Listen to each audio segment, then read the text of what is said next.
Yo, what's up mga kabiyahe?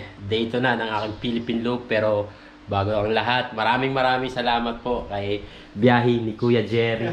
Thank you, Master. Welcome, always. Maraming salamat. Sa Baka mga may... Philippine looper dyan na gustong dumaan ng diet, open po ang aking barong-barong para sa inyo. Yun. Ingat sa biyahe. Yeah. Boss Mike. Thank you kay Master Jerry. Sobrang appreciated talagang. Yun, na-meet ni Bianchi si Kwan, si Black Horse. Black Horse. Kami natin. Ayan o, Yun, oh. papabudol. Kaso wala nang oras. Nabudol ko si Kwan. Boss Mike, nabudol ko ng Santa Elena. Hindi niya ako nabudol sa mismong ride. Sa ruta niya ako binudol. Tapos ito yung, ang pangalan ng bike mo? Si Bianchi. Ito, Bianchi lang talaga to. Ito. Si Giant naman. Si Giant. Dalawa yung bike niya. So ayun mga kabiyahe, ride out na ako dito sa diet. So ang ruta ngayong araw hanggang Ligaw City, Albay lang. So ayun, kita-kits tayo sa daan. So ayun mga kabiyahe, inulan tayo dito sa Basud,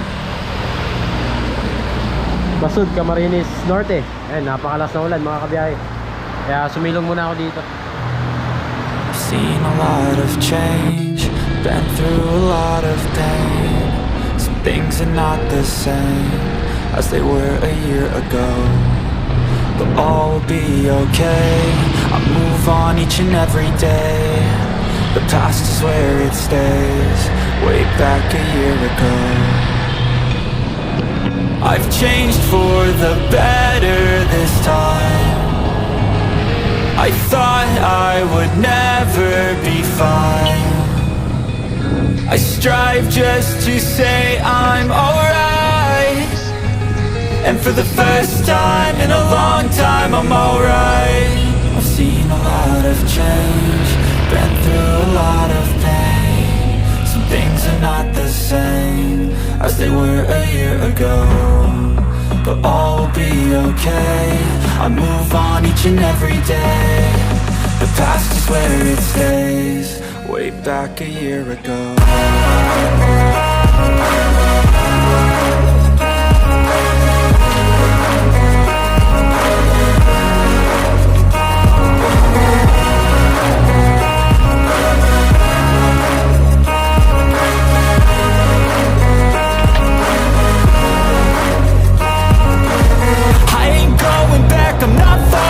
I'll push all my chips and call all in. I'll bet on myself, you keep stalling. I hear destiny and it's calling. I'll keep my head up high through the downs and lows, and we're all going life. Still nobody knows, but I'ma choose what's right and take what comes and goes. And ain't no one in life holding me back no more.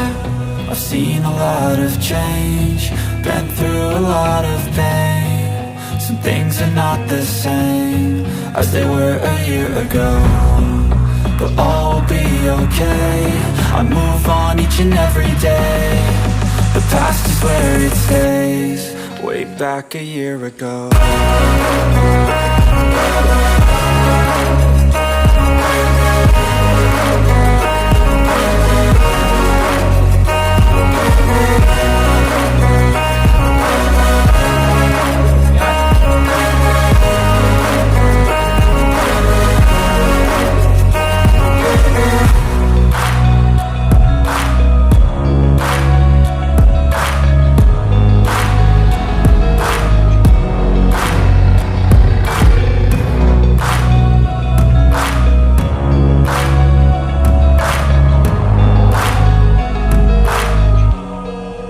Back a year ago.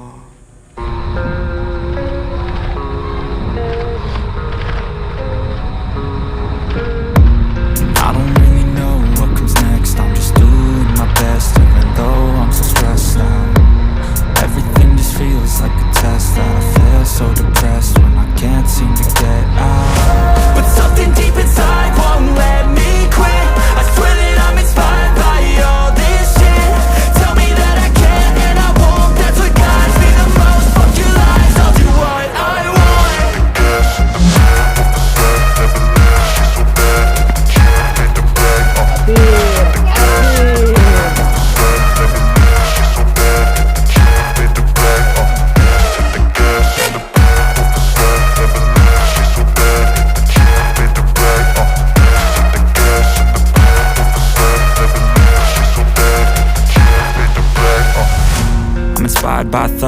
I'm inspired. So, ayun mga kabiyahe. Bali, andito tayo ngayon sa Bitukang Manok dito sa Camarines Norte.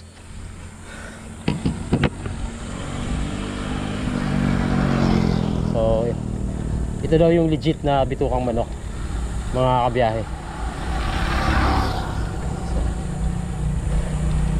At ayun na, maambon dito sa taas. May kataasan din to mga kabiyahe.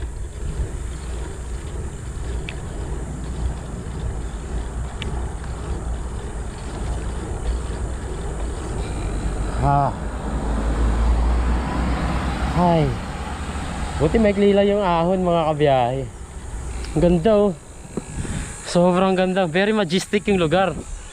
Ayun oh.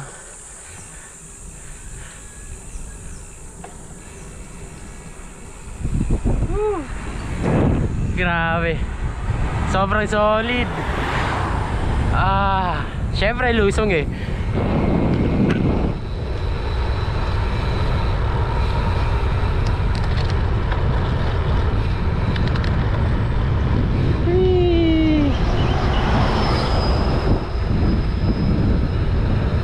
Wow. Grabe rin yung kurba niya.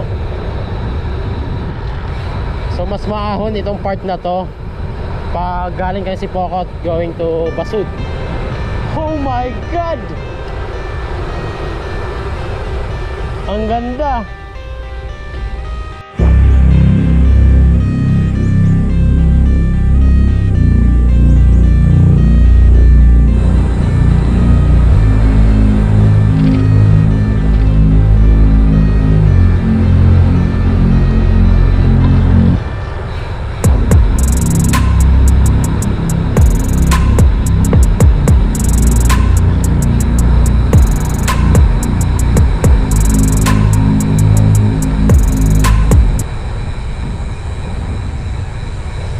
Dagang Bridge.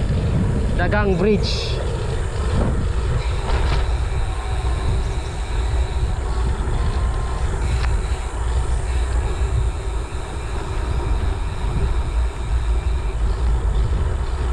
So ayun mga kabiyahe no. 30 kilometers pa going to Sipokot. Ayun. Eh, nakadaan na tayo.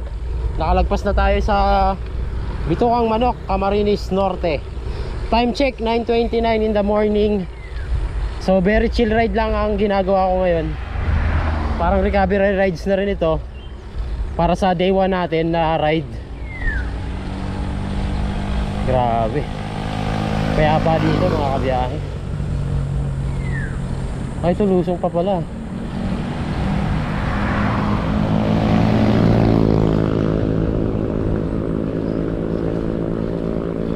Ayun, lusong muna ako mga kabiyahe.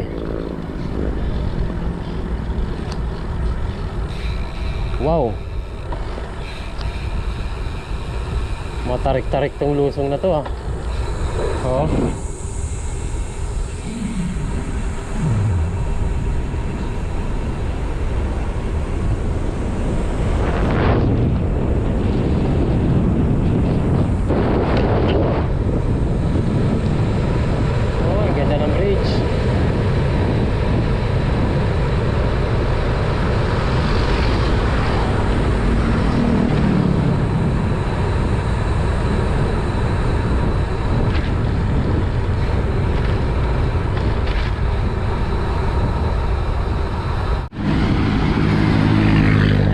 Finally,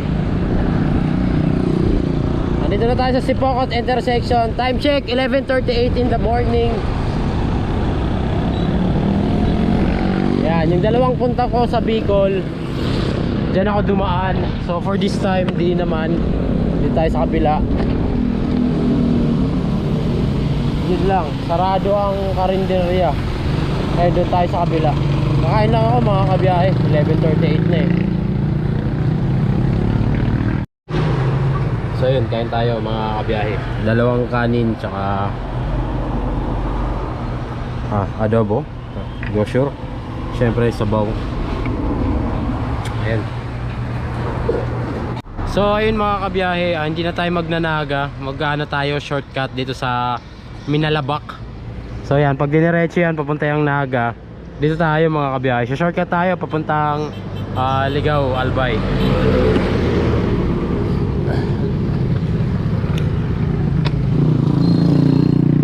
Dito tayo mga kabiyahe.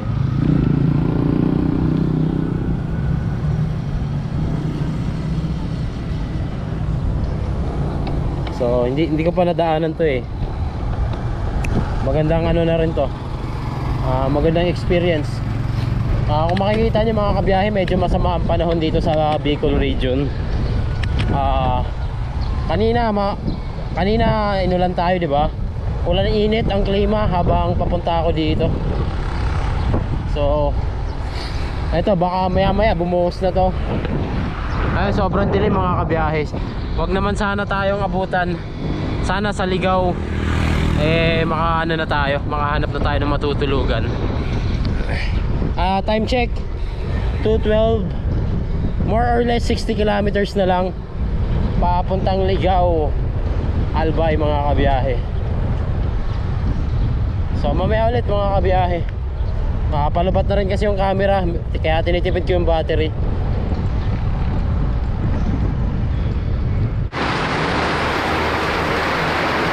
Grabe, lasang ulan dito mga kabiyahe. Ayan, sumilong muna ako.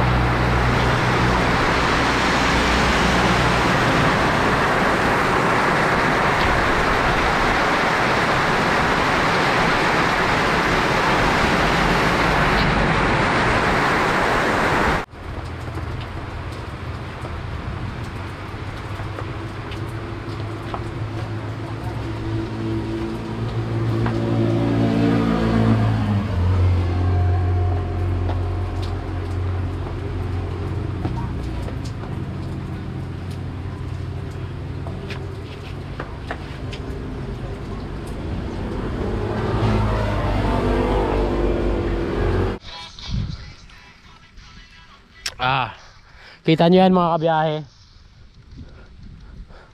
Ganda ng view, di ba? 15% gradient, aray ko po. Ayan, umuulan na naman.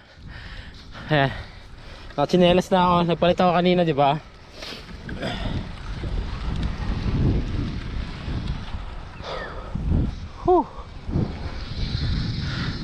Malapit na tayo sa Ligao. More or less 50 kilometers. Time check 3:15. Let's go. Ay, sa wakas lusong.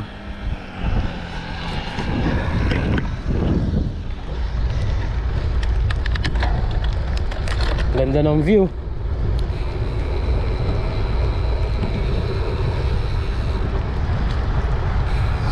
Etong kalsada na to pala, kakaunti lang ang dumadaan. Wala masyadong sasakyan.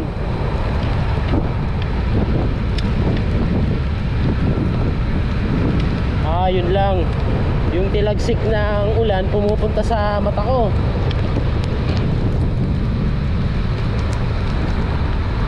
Wow, grabe. Solid.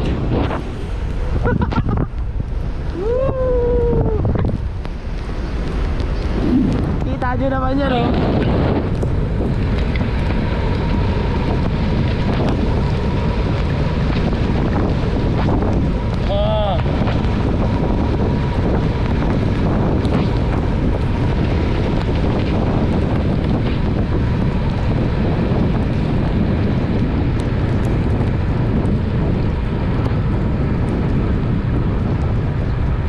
Solid mga kabiyahe. Mamaya ulit, tago ko na yung camera, baka mabasa.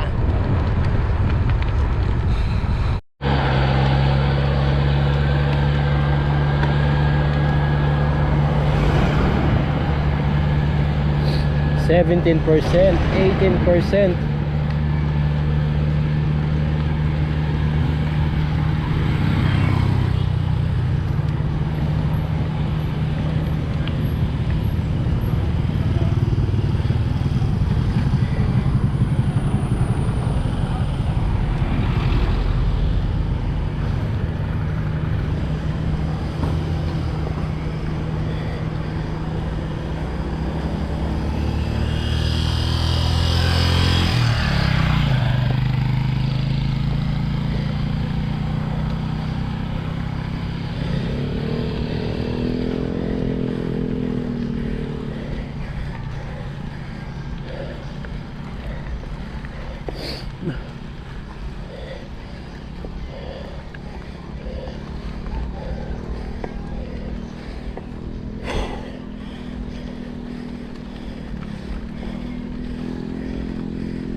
So ayun mga kabiyahe, nakabalik na tayo sa main road. Wala na tayo dun sa shortcut. More or less 25 kilometers going to Ligao City. Time check 5:37.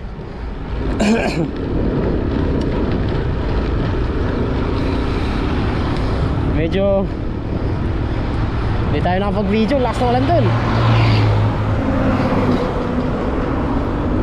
Nairaos naman kahit pa paano, sawa ng Diyos. So sa day 2, hindi tayo nabasa ng ulan. Ay, sorry. Sa day 2, hindi tayo masyadong napainitan. Yun. Kasi mas lumamang yung ulan ngayong araw. Swerte lang din, sakto ngayong hapon, actually kanina ng alas 2 makulimlim na ang kalangitan, kaya hindi tayo na initan. Pero pinahirapan tayo dun sa ahunan dun sa shortcut mga kabiyahe, pambira.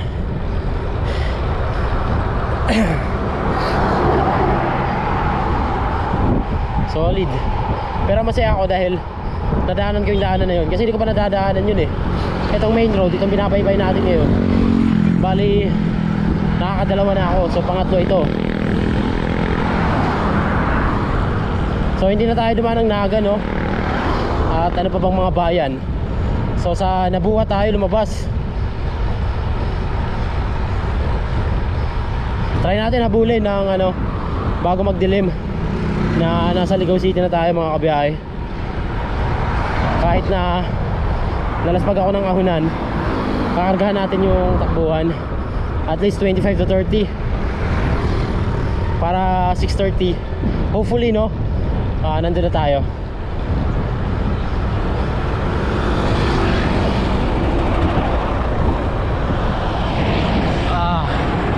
Thank you Lord. Solid. Thank you Lord, thank you. Ang ganda ng simbahan, no?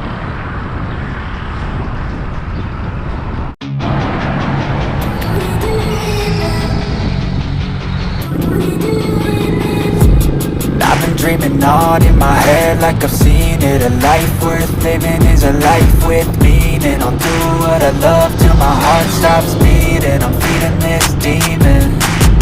Got a taste, can't erase bitterness in my face. Work a job every day till your dreams fade away. Like a card, never change, play the game that we say.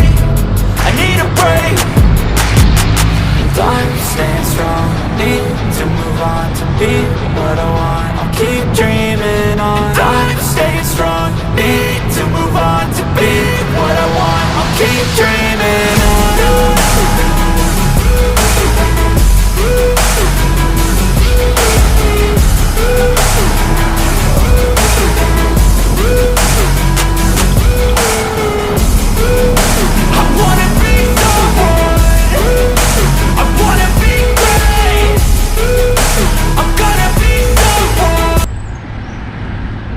Wala na, tapos na. Tapos na.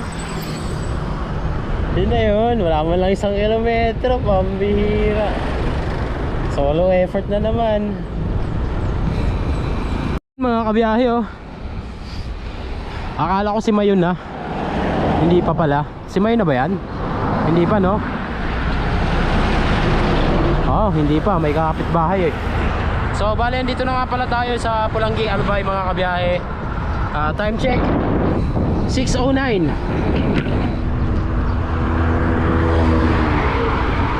Last 15 kilometers mga kabiyahe, nandoon na tayo sa Ligao Albay.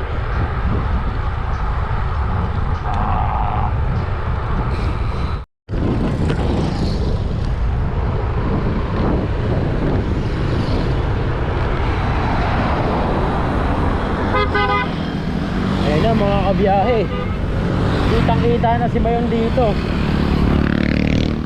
Bali last 10 kilometers, nasa Ligao Albay na tayo mga kabiyahe.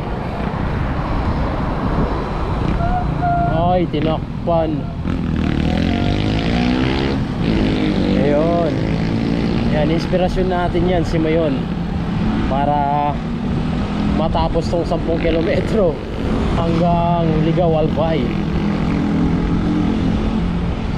So dito pa rin tayo sa Pulanggi mga kabiyahe. Ayun o, Centro Mall, Pulanggi. Ayan. Ang galing. Uy, ang dami commuters oh. Woohoo!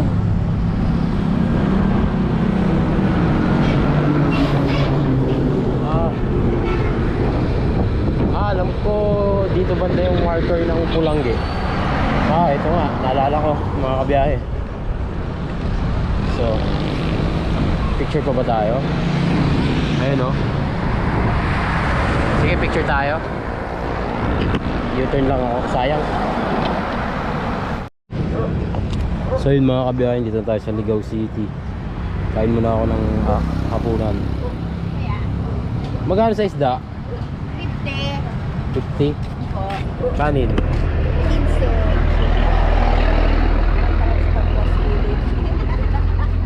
Isda, tapos kanin.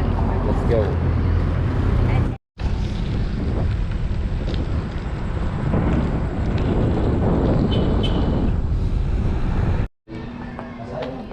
So ayun mga kabiyahe, nakapag-check-in na ako dito sa Sambitan Tourist Inn. Along the highway lang ito, sa mismong Ligaw City. So ito yung room ko, quick room tour bago natin tapusin ang video. So ito siya mga kabiyahe. Ay, sarap, may aircon. Last pag check. Last pag tayo mga kabiyahe. So ayun si Black Horse. Tapos ito yung room natin, may TV pa. So ito yung day 2 natin mga kabiyahe. So 488 kilometers. I-less nyo na lang yung kahapon na 336. So ayun mga kabiyahe, maraming salamat sa pagsubaybay ng aking Philippine Loop. Kung hindi ka pa nakasubscribe, please click that subscribe button dahil mahaba-haba pang biyahe ang aking gagawin. Day 2 pa lang tayo. So based on my itinerary, 30 days tayo. At ayun, maraming salamat ulit sa lahat ng mga sumusuporta sa aking biyaheng bike. And shout out ulit kay Master Wilson ko, kay Master Efren Rico Cycling, sa SPN Cycle PH, kay Master Onin, tsaka kay Master SJ. At syempre, shout out sa asawa ko na very supportive. Pinayagan tayo na gawin ito. So, ayun mga kabiyahe. So, hanggang dito na lang. I hope you guys enjoy this video. Pa-share na rin pala mga kabiyahe, baka naman.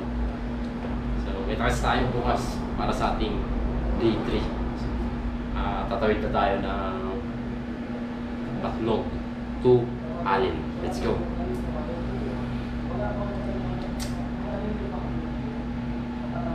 Ayun, nag-iisip pa ako, baka may ihabol pa ako eh. So shoutout na lang sa lahat ng hindi nabanggit. Maraming salamat. Ayun nga pala kay Master Biyahe ni Kuya Jerry, yun, sa pagka-accommodate sa akin sa day 1. Thank you ulit. So ayun, shoutout din kay Master Carlo Gonzaga, the Happy Bikers. Okay, papahinga na ako mga kabiyahe. Maraming salamat. Peace. I'm out. Thank you for watching. Bye-bye.